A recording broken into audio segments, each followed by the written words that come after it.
was brilliant white, and a few years ago everything turns black. And the reason is related to the human activity. It's one of the world's most Instagrammable destinations. Good morning, guys. It is our first full day in Tulum. Frequented by glamorous fashionistas in search of a bohemian paradise. But eco-hippies descending on Tulum for a dose of wellness and jungle raves are poisoning the world's largest underwater river system. When you flush the toilet, it goes straight into the aquifer. There are chemical and pharmaceutical compounds, and there are some tracer concentrations of cocaine. And attracting cartels from across the region. Hay mucho narcotráfico y está en disputa de muchos grupos que quieren tomar el control. Now, as construction of a new airport is underway, local scientists are working to expose the extent of the damage triggered by Tulum's rapid expansion in a race to save this ecological haven.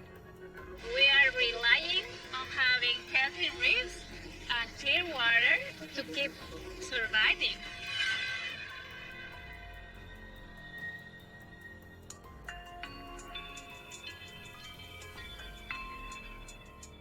We are going to the cenote named Tres Cruces. This is created by the rain. Please don't fall inside. In the Tulum area, there are thousands and thousands of cenotes. The water lands up on the jungle and penetrates slowly in the porosity of this material, and then arrive into the aquifer. The aquifer that you can see behind me. It's very fragile. With fingers, we can work it, and the water penetrates everywhere in the porosity. If you put some pollutant in the water, it will arrive down quite quick. The importance of the aquifer is extreme. This is one of the biggest drinkable deposit of water in the entire planet. If we lose the water, all the humanity is affected.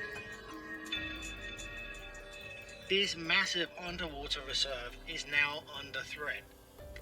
Tulum, which just a decade ago was a small fishing village, has transformed into a luxury destination for hipster vacationers. Over the past decade, their population has almost doubled, and the number of residential developments catering for wealthy Western tourists has exploded. However, the local infrastructure has not grown with it. In hotel zone, there is no sewage system. Hotels should have their own treatment plants. The biggest negative impact on development is the pollution of the aquifer, the groundwater system, by all this tourism flushing the toilets without a septic system.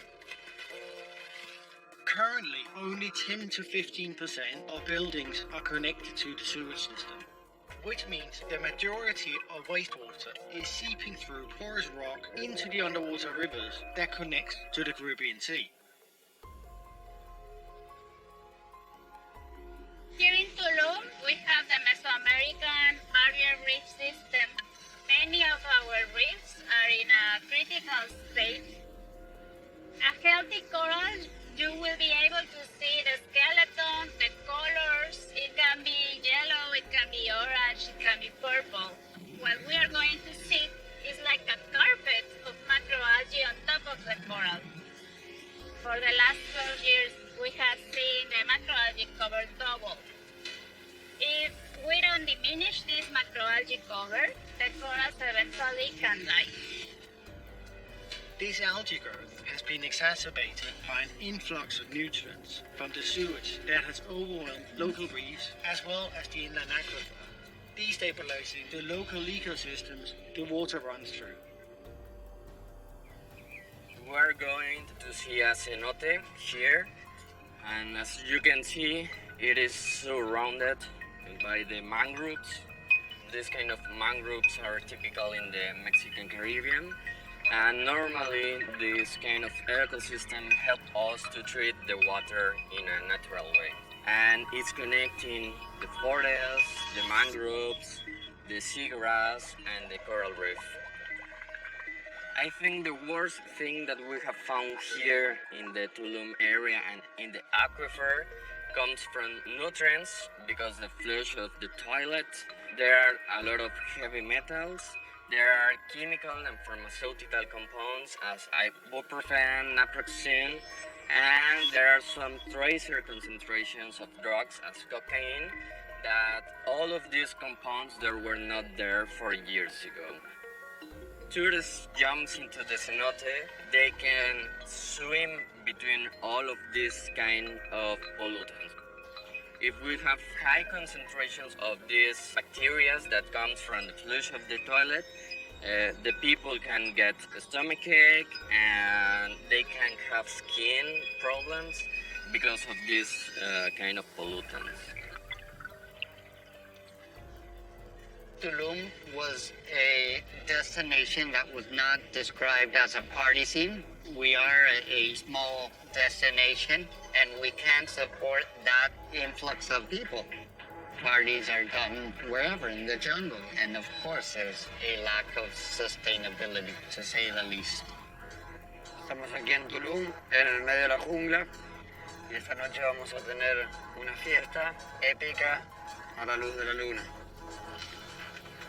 Illegal jungle areas, advertised as rituals led by shamanistic D-days, are attracting partygoers.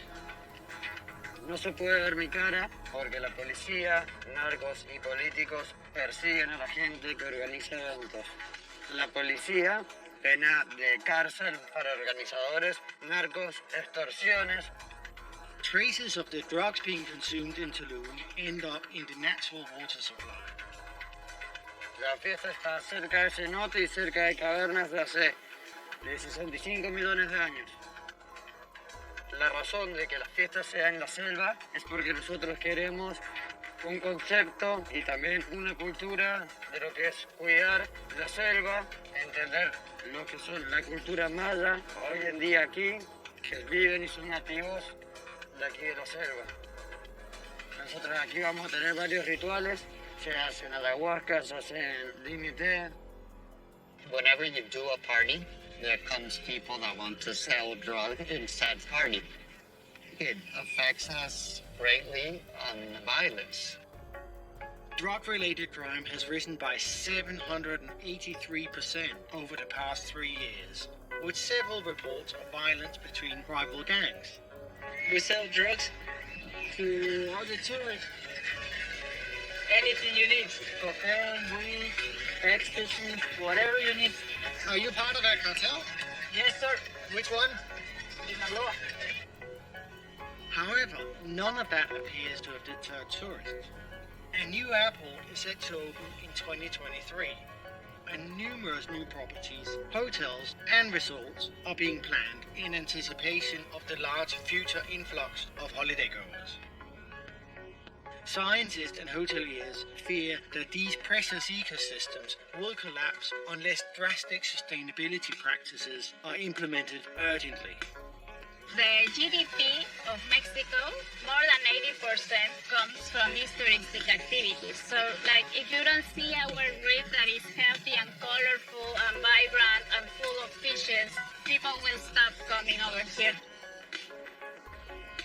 I think my greatest fear of the development in Tulum is the lawlessness, the not being able to hold somebody accountable. And what that means is that it could be a wild, wild west situation where if there is no consequence or you're not held accountable, you